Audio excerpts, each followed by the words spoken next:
क्या मंत्रों में वास्तव में इतनी शक्ति है कि वह प्रत्येक बीमारी से हमें मुक्त कर सकती है? और गायत्री मंत्र की क्या महिमा है उसके संदर्भ में हमें बताएं। तो हम गायत्री मंत्र पर ही आपको बताएंगे, क्योंकि गायत्री मंत्र पर मैंने भी प्रयोग किया और उसके क्या रिजल्ट्स रहे हैं वह पूरे होशो हवास में आपसे कहूँगा। और गायत्री मंत्र या किसी भी मंत्र को यदि आप सिद्ध करना चाहते हैं, बहुत जल्दी में है, तो आप पीपल के वृक्ष के नीचे बैठकर उस मंत्रों का उच्चारण करना शुरू कीजिए। और किसी भी मंत्र का ना भी उच्चारण करना चाहो, सिर्फ आप पीपल के वृक्ष के नीचे बैठकर देखो, बहुत तेज ऊर्जा पीपल के वृक्ष में बहती है। जीवन ऊर्जा सर्वाधिक पीपल के वृक्ष में होती है। यदि आप बुखार से पीड़ित या परेशान है बहुत ज़्यादा, तो सिर्फ 1-2 घंटे पीपल के वृक्ष के नीचे 2-4 दिन बैठकर देखो और उसकी एनर्जी को, उसकी ऊर्जा को महसूस करके देखो। आपके सारे सवालों के जवाब आपको खुद ही मिल जाएंगे। और ऐसी दशा में पीपल के वृक्ष के नीचे किसी मंत्र पर यदि आप प्रयोग करते हैं तो बहुत तेज़ी से आपका मंत्र सिद्ध भी होता है और बहुत तेज़ी से आपके काम भी बनने शुरू हो जाते हैं। मंत्र हैं क्या? जैसे कोई नदी बहुत वेग से आ रही है और बांध से टकरा रही है, लेकिन एक समय के बाद बांध को तोड़कर आज़ाद हो जाता है और अपने संपूर्ण वेग से अपने संपूर्ण आकार में खिलने लगती है। तो मंत्र वैसे ही है कि मन की प्रवृत्तियों को तोड़कर फेंक देते हैं और ऊर्जा शरीर के दरवाजे मानसिक शरीर और भौतिक शरीर के लिए खुल जाते हैं। जैसे हम सभी जानते हैं कि महामृत्युंजय मंत्र असमय मृत्यु को टाल देता है। यदि मृत्यु असमय है, समय के पहले आ गई, तो उस अकाल मृत्यु से छुटकारा दिलाता है महामृत्युंजय मंत्र। लेकिन ऐसी ही घटना मैं गायत्री मंत्र के संदर्भ में कहूँगा और उस पर प्रयोग करने के बाद कह रहा हूँ, इसलिए महामृत्युंजय मंत्र पर कभी और बात कर लेंगे।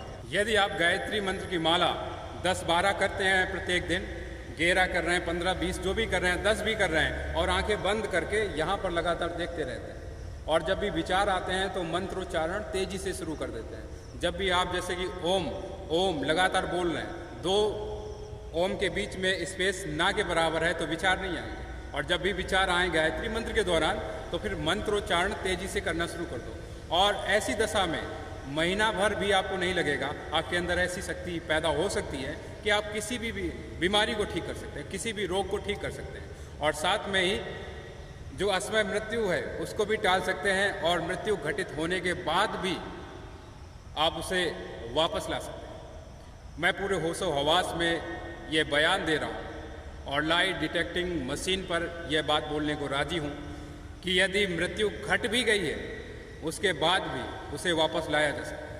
यदि मृत्यु जैसे 1 घंटा हुआ है, 2 घंटा हुआ है, 3 घंटा हुआ है, मैं प्रयोग की बात कह रहा हूँ आपसे, और लगभग 1 साल पहले की ये घटना है जब मैंने इस पर प्रयोग किया था।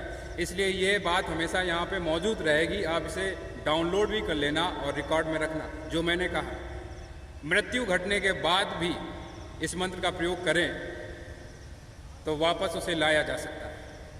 ये रिकॉर्ड में रखना, और लाइट डिटेक्टिंग मशीन पर मैं बोलने को राजी हूँ। मैं जितनी भी बातें आपसे कह रहा हूँ उन्हें रिकॉर्ड रखना, उन्हें ध्यान रखना, क्योंकि झूठ पकड़ने वाली मशीनें इसमें मौजूद हैं। यदि मैं झूठ बोल रहा हूँ तो पकड़ा जाऊँगा। मैं प्रतीक्षा कर रहा हूँ कि मैं वहाँ तक पहुँचूँ और उस मंच पर बैठकर जितनी भी बातें मैं ऊर्जाओं के संदर्भ में, धर्म अध्यात्म के संदर्भ में जान रहा हूँ, विज्ञान के संदर्भ में जान रहा हूँ, उन्हें वहाँ कहूँ ताकि प्रत्येक बात सत्य हो जाए।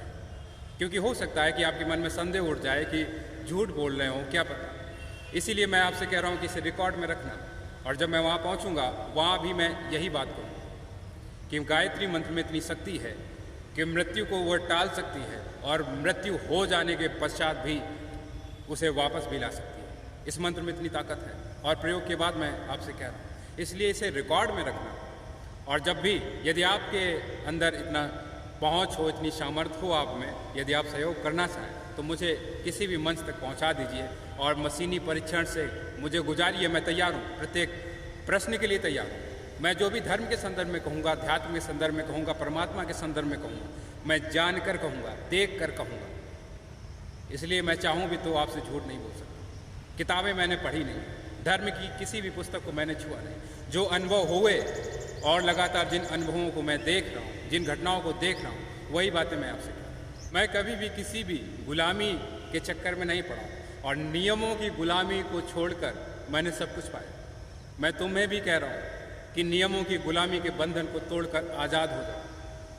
परमात्मा भय का विषय नहीं, प्रेम का विषय।